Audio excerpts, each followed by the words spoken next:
Eu não sei se foi a repressão que fez, ou isso eu já não me recordo. E não tem quase nenhum operário. Na guerrilha do Araguaia, do PCB, do PCdoB, não havia operários. Era tudo estudante, profissional liberal, jovem, né? E alguns elementos recrutados da população local, poucos. Mas operário mesmo, uns minguados operários. Né? Quase nenhum. Você falou, a luta armada não atraía muitos trabalhadores e não era o meio de luta que desejado, né, pela classe operária. Né? Era exatamente, os operários não estavam convencidos, a massa operária. Aí tem que levar em conta, os sindicatos estavam todos sob intervenção. Quer dizer, os sindicatos deixaram de ser um elo de transmissão de orientação para os operários, porque a ditadura varreu os sindicatos. Todos os militantes de esquerda foram ou presos ou expulsos, etc. Então, e assim outras organizações, os diretórios estudantis, né? Tudo quanto é organização estava sob severo controle policial. Então, tinha um efeito anulado. Como ocorreu o desmantelamento do PCB pela... Bem? Como ocorreu o desmantelamento do PCBR pela ditadura? Pois é. Aí, eu também não posso detalhar, mas a situação foi ficando difícil. O PCBR foi fundado, eu acho, em 68, como eu falei, e transcorreu o ano de 68, 69, aí morreu Marighella, assassinado, né? Foi um golpe muito sério, né? E a situação foi ficando difícil. A debacle se deu em janeiro de 70. Né? Aí o que aconteceu? No dia 16 de janeiro, o Mário Alves foi preso. Depois, terrivelmente torturado na polícia do Exército lá do Rio de Janeiro, fica na rua Barão de Mesquita. Ele foi torturado, não disse nada, absolutamente nada. A polícia queria saber onde era a casa dele, né? É uma das coisas que eles sempre insistem. Ele não deu detalhe, não disse nada.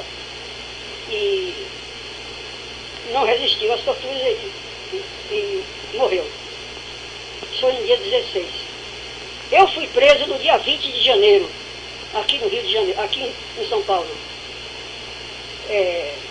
Por quê? Tinha havido quedas aqui de companheiros do PCBR, tinham sido presos, e um deles, a tortura é terrível, né? Um deles acabou abrindo a casa dele. Eu não sabia das prisões, as comunicações não eram fáceis, né? Entre as pessoas. A gente não falava por telefone, não tinha celular naquela época, né? Então, eu fui à casa de um companheiro que eu costumava encontrar para ter contatos e tal. E quando bati na porta, a janela se abriu e os tiras me prenderam. Me pegaram e algemaram imediatamente. Já sabiam que era o senhor? Já sabiam que era o senhor? Já sabiam eles sabiam que eu viria ali. Mais dia, menos dia. Outra tática da polícia naquela época era essa. Eles prendiam alguém, sabiam da casa e ficavam esperando que alguém chegasse. A casa ou era uma casa de família, ou então era um aparelho, que seria procurado, mais dia, menos dia. E não foram poucos os que caíram assim. Né? Foram numerosos. Aí eu fui algemado, fui levado para o DOPS, onde imperava o famoso delegado Sérgio Fleury, o Esquadrão da Morte. E, é claro, fui torturado, né? Fui submetido a tudo que acontecia ali, eu não fui exceção, nem podia ser. Né? Não entreguei ninguém, tenho uma consciência tranquila com relação a isso. E lá no DOPS já estavam muitos presos, né? Não só eu, né? No fundo, né, o lugar da tortura era o famoso terceiro andar, naquela época, né? O edifício ainda existe do DOPS, né? Mas hoje não é mais DOPS, é um museu, né? Lá eu conheci isso, eu cito por coincidência, a hoje ministra Dilma Rousseff. ela estava numa cela com mulheres, porque tinha a cela dos homens, a maioria eram homens, e tinha 2 ou 3 celas que eram só mulheres. E uma delas foi justamente a Dilma. Não podia prever o futuro que ela ia ter, né?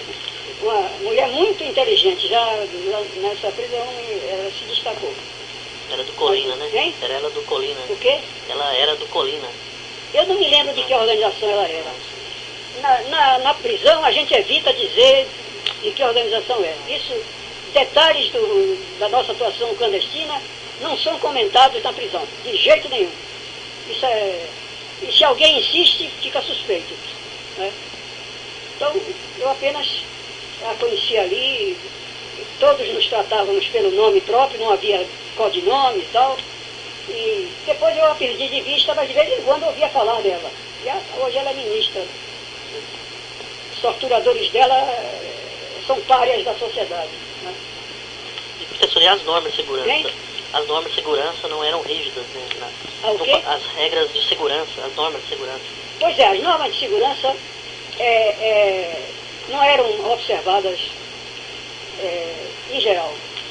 Como caiu, por exemplo, Mário Alves, que eu vou falar Mário, grande amigo meu, eu considero um irmão meu, porque é baiano ele também, fomos colegas de colégio, de ginásio, que chamavam naquela época. Depois eu fui estudar Direito e ele foi estudar Ciências Sociais. E chegou até a se formar, a se graduar. Inteligentíssimo, né? Corajoso. E foi por mão dele que eu me tornei comunista. Ingressei no PCB, então clandestino, né? Lá na Bahia. E constituímos uma organização, uma célula, né? Como se chamava.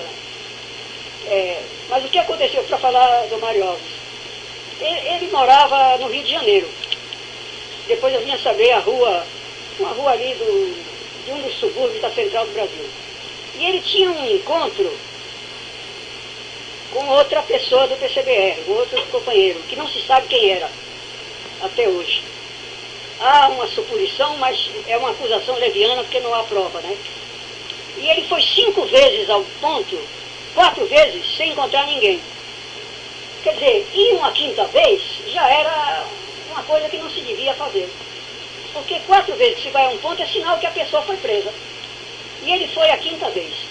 A viúva dele, já falecida, a Dilma, me falou, né, que ele comentou com ela e saiu de camisa, de blusa do Rio de Janeiro, né, aquela coisa, e sem documento, né, sem lenço e sem documento, conforme a famosa canção. E dessa vez foi preso. Quer dizer, dessa vez a pessoa que ele ia encontrar acabou denunciando o ponto e ele foi preso e esse foi o fim dele. Né? É curioso que o mesmo foi feito pelo Apolônio. O Apolônio também, ele contou isso numa entrevista recente, né, antes de morrer, que ele também tinha um encontro e a pessoa faltou. E o que ele fez? Ele foi à casa da pessoa. A polícia já estava lá. Né? E ele foi preso e torturado. Né? E, claro, não falou nada. Depois ele foi resgatado, né, o embaixador alemão, né, foi sequestrado e, por conta do sequestro, ele saiu do Brasil. Né, poucos meses depois, e passou os anos da ditadura, os anos 70, até a anistia, na Europa, na França. Isso está num artigo meu que vai sair na revista Teoria e Debate, em homenagem a ele. Né? E outra coisa, professora,